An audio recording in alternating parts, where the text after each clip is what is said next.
Bom dia a todos, bom dia a todas, bom dia para você que nos assiste pela Pop TV em Sobradinho e Porto Alegre ou nos escuta pela Cultural FM em Santa Catarina e no Rio Grande do Sul. Sejam todos muito bem-vindos e bem-vindas a mais um ICL Mercado Investimentos.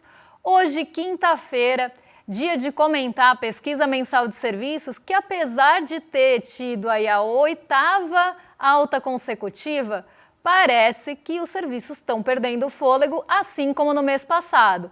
Então a gente vai passar por esse assunto com vocês, mas a gente também vai falar do balde de água fria do Gabriel Galípolo e que tem muito a ver com o que a gente falou ontem, porque o Gabriel Galípolo jogou água no chope de geral, jogou água no chope da Faria Lima, do governo, de todo mundo que esperava que a taxa de juros começasse a cair em breve. E isso azedou um pouco o humor de forma geral no mercado financeiro e fora dele. Então a gente vai falar sobre esse assunto também e hoje a gente termina de comentar com vocês para eu cumprir a dívida de uma vez por todas. Vamos terminar de comentar a inflação. Mas antes de tudo isso, vamos passar pela nossa agenda, porque ela está recheada e tem bastantes indicadores, na verdade, porque são muitos, para a gente comentar com vocês. Então já vamos passar por eles para não perder tempo, porque às 4 horas da manhã no Reino Unido saiu o PIB do terceiro trimestre. Lá também, às 4 horas da manhã, a gente teve a divulgação da produção industrial e, além disso, na França, às 6 horas, teve relatório mensal de petróleo, aqui aquele relatório da AIE. Às 7 horas da manhã, na zona do euro, tivemos produção industrial.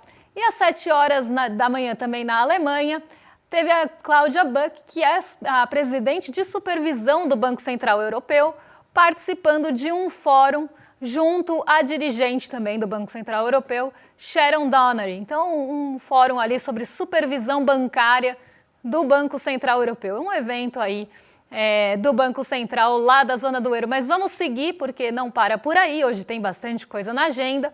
Às 8 horas da manhã na França foram divulgados os dados de desemprego, então a taxa de desemprego, mas da OCDE.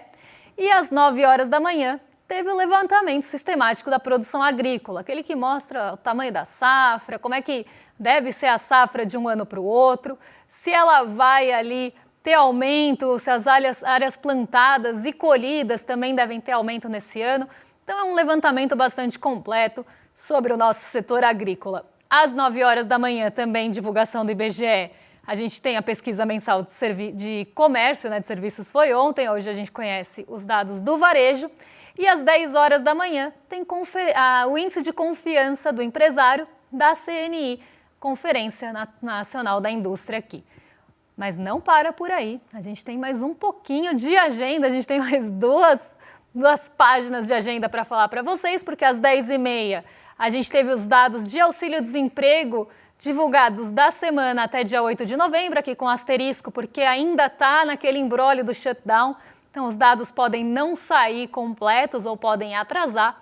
Às 10h30 saíram dados de índice de preços ao consumidor, o CPI, e o seu núcleo. Então, divulgação aqui do Departamento de Trabalho dos Estados Unidos. E às 14 horas são esperados os estoques de petróleo, gasolina, destilados e taxa de utilização das refinarias, também da semana até dia 7 de novembro. E para finalizar essa agenda longa, porque tudo que não saiu essa semana resolveu sair na quinta-feira, às 2h30 tem pesquisa trimestral das condições de crédito aqui no Brasil. Às 20 horas tem decisão de política monetária do Peru e às 23 horas na China tem produção industrial, vendas no varejo e investimentos em ativos fixos. Aquele compiladão de dados chineses que normalmente saem todos juntos. Antes da abertura do mercado ainda tivemos a divulgação do balanço trimestral da Disney e lá na Itália tem balanço trimestral da Enel, também conhecida nossa aqui no Brasilzão, E a Bélgica tem a reunião do Ecofin acontecendo ao longo do dia, assim como nos outros dias da semana.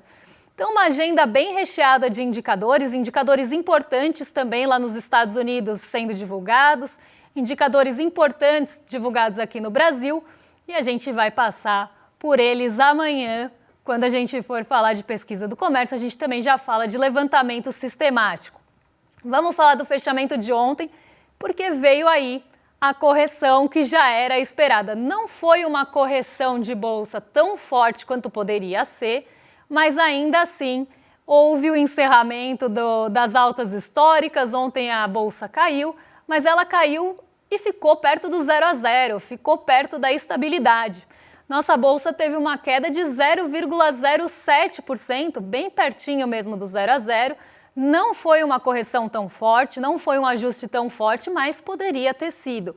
Porque, a gente vai falar daqui a pouquinho, teve um balde de água fria jogado ali, jogaram areia na expectativa do mercado de uma forma que poderia até ter tido uma reação um pouco maior, mas não foi o que aconteceu. A nossa bolsa fechou 157.633 pontos, depois de cair 0,07. Então, bem aí, uma queda realmente bem pequena, pensando em todas as altas, né, que a gente teve ao longo do tempo, não foi uma correção tão forte, mas ainda assim, a gente encerra aquela maratona de altas que a gente vinha acompanhando de 15 altas consecutivas. Esse momento ia chegar, era esperado que chegasse a correção e ela veio também embalada pela queda no preço do petróleo, que ontem teve uma queda bem forte e acabou derrubando as ações da Petrobras, que tem um peso grande no nosso na nossa bolsa. No nosso bolso não tanto, né? Não sei para quem tem Petrobras.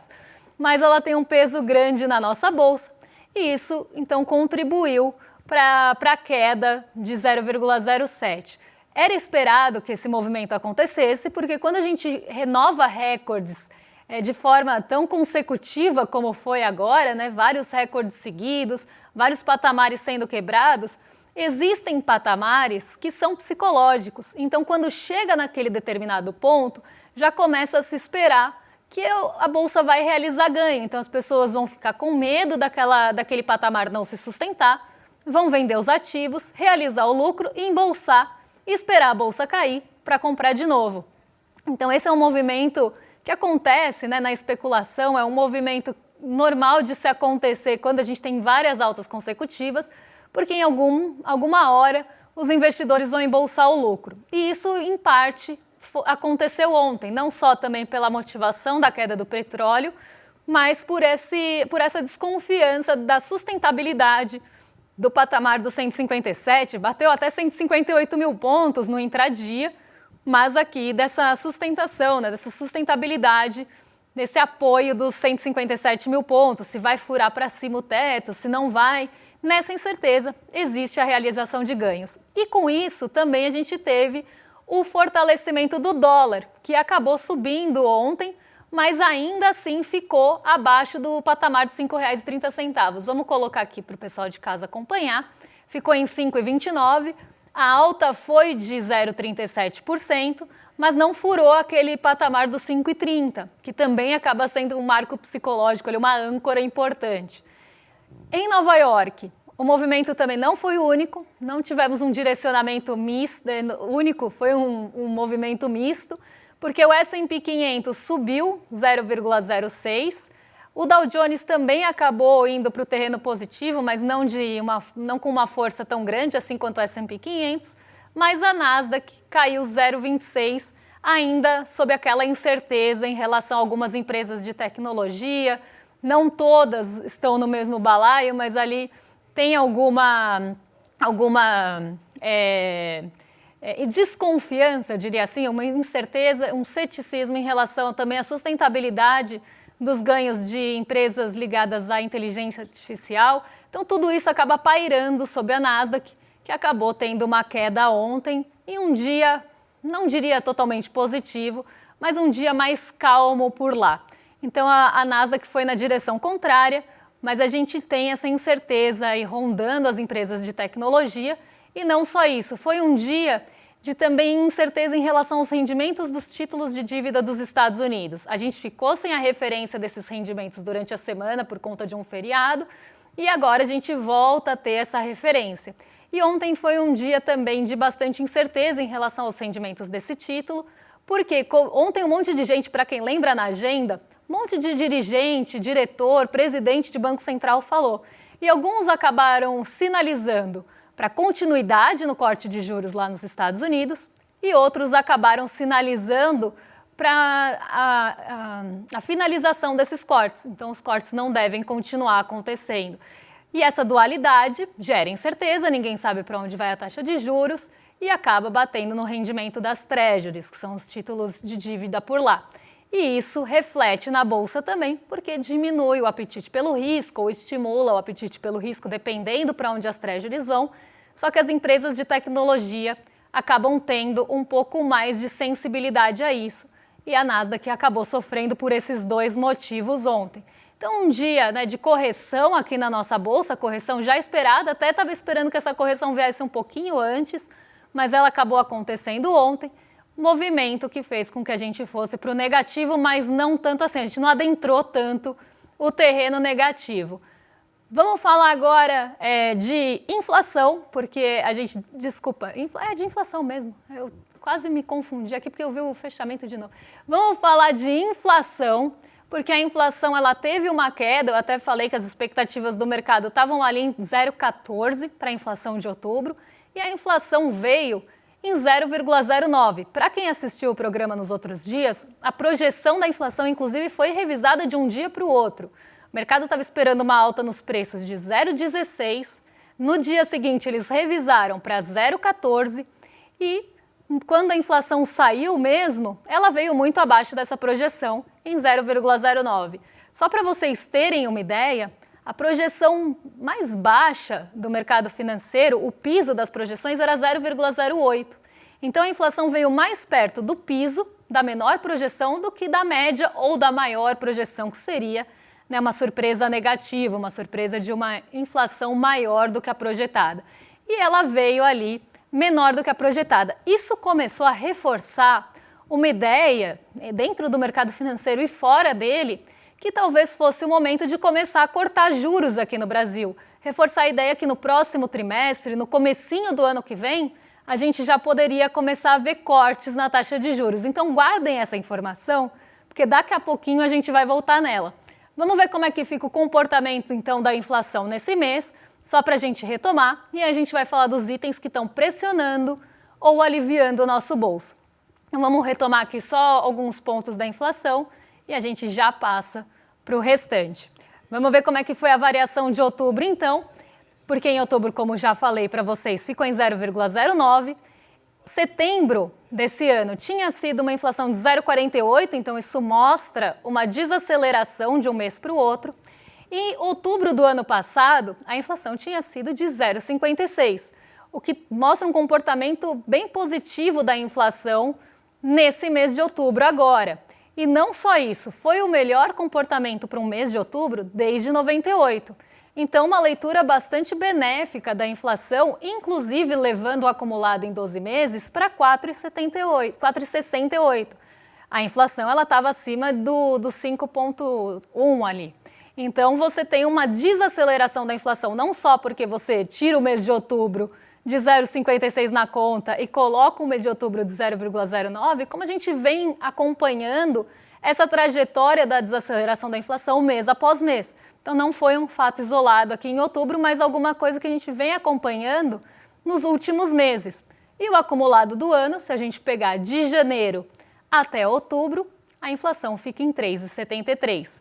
Vamos olhar como é que fica o comportamento dos grupos, então, porque acho que esse é o gráfico que eu mais gosto da inflação, porque tira aquela ideia daquele comportamento inflacionário que a gente sente diferente no nosso bolso e explica um pouco como funciona a ponderação da inflação no IPCA. Porque por mais que um grupo ou que um item possa ter subido muito e a gente sente aquele aumento, se a gente tem uma composição de cesta que tem aquele item com maior presença, então vamos fazer aqui um exercício hipotético aqui, didático. Vamos supor que você gaste muito com combustível no mês. Então você gasta bastante com gasolina.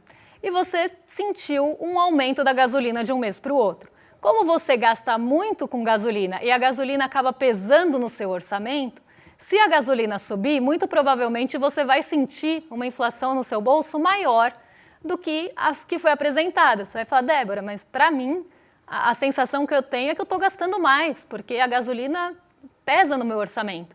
E aí a gente tem que entender que o IPCA não só é uma cesta nacional, então um item macroeconômico, né, um indicador macroeconômico, com uma cesta nacional, com alguns itens que muitas vezes, às vezes nem fazem parte do nosso dia a dia, mas também pesos e ponderações. Então não é uma média dos preços, cada preço, cada item vai ter um peso nessa composição. E os grupos, mesma coisa. Então pode ser que um grupo tenha subido muito, mas o impacto para compor aqueles 0,09 que a gente viu lá no final não seja de igual para igual, porque tem uma ponderação, é dado um peso para aquele grupo. Então vamos ver aqui como é que fica a ponderação dessa variação por grupo. Então o índice foi 0,09 e é nesse número que a gente vai chegar. Alimentação e bebidas teve uma variação de 0,01. Esse pesa bastante no nosso bolso, porque normalmente a gente gasta bastante com alimentação dentro e fora de casa. Então normalmente é um item que pesa, um grupo que pesa no bolso do trabalhador.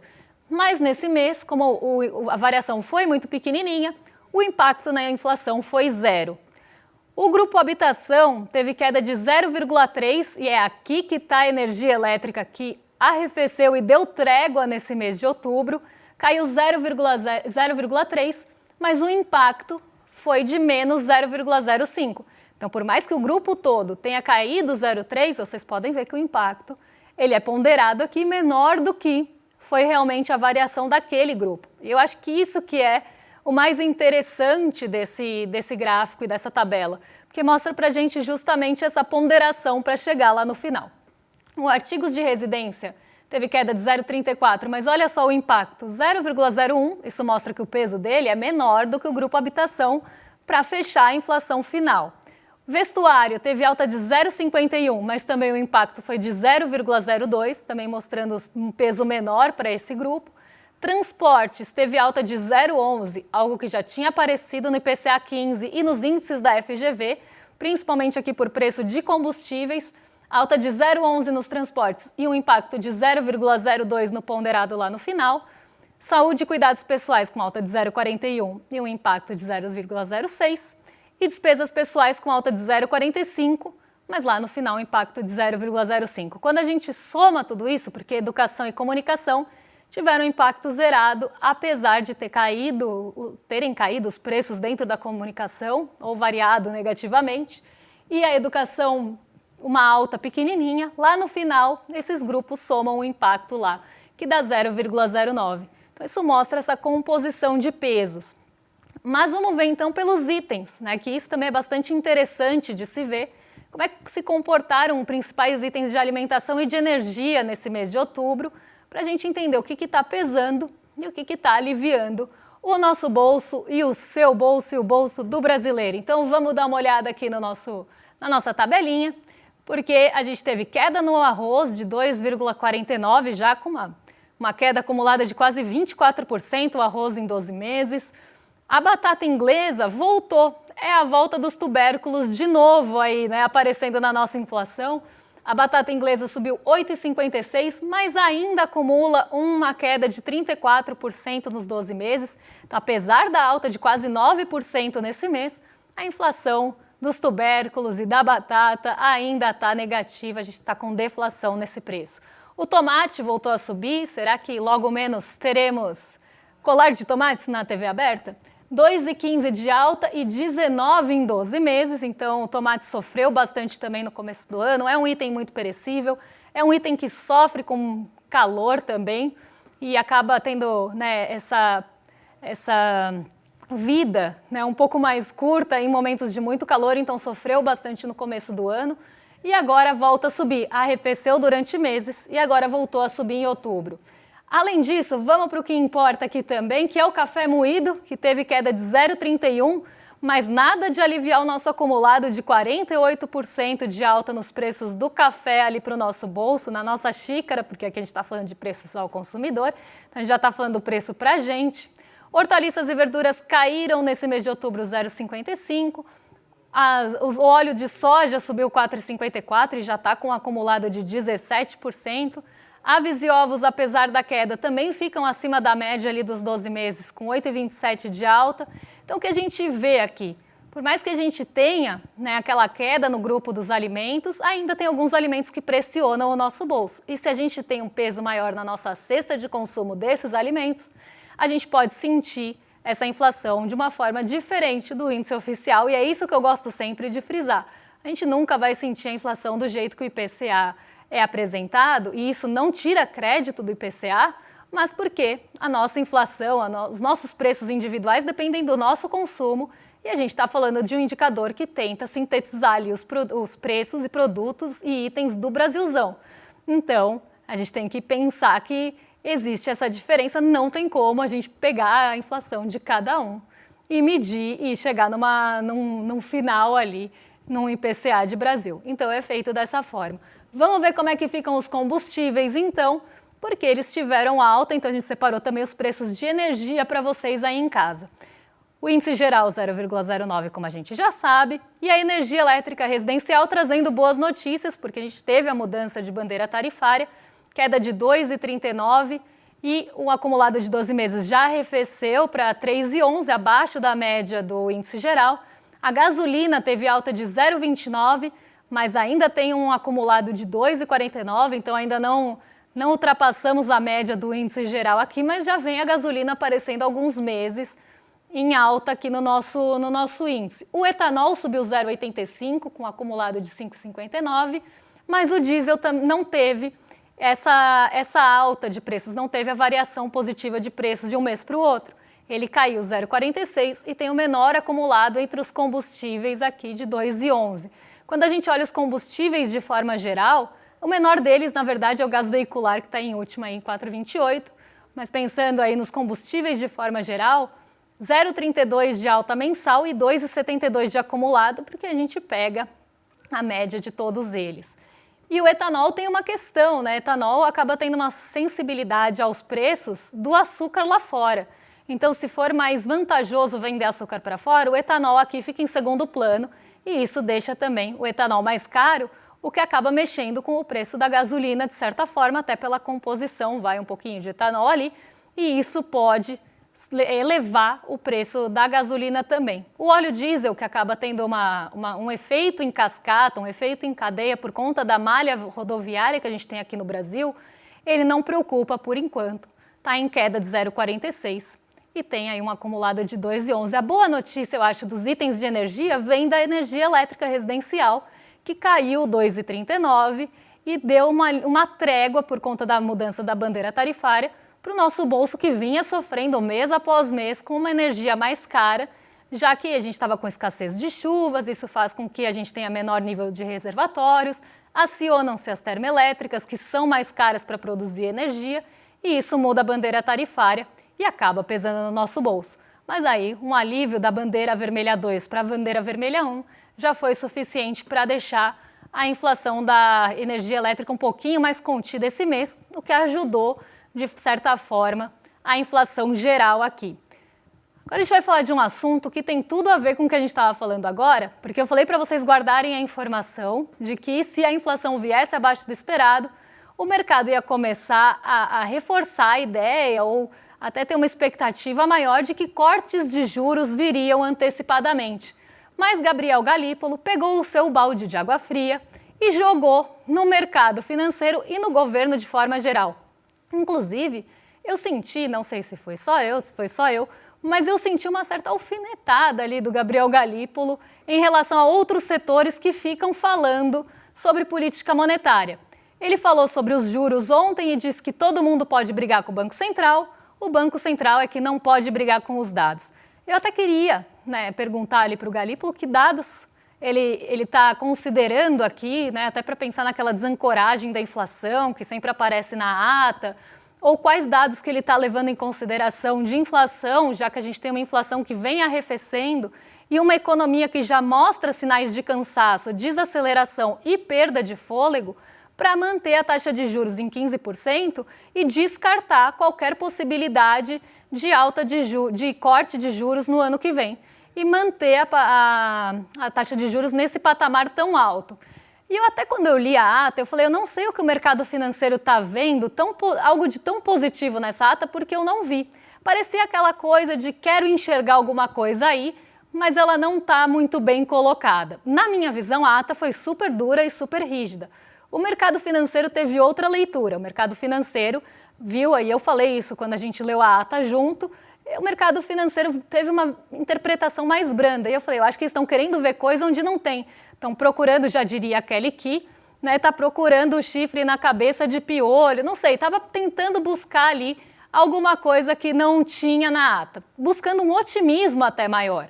Mas Gabriel Galípolo acabou com o otimismo, jogou balde de água fria, jogou areia, jogou água no chope, o que vocês quiserem, e acabou com essa expectativa, ou tentou acabar, minar essa expectativa de que cortes venham logo, que venham no ano que vem. Então a gente separou duas falas dele que falam, duas falas que falam é complicado, né?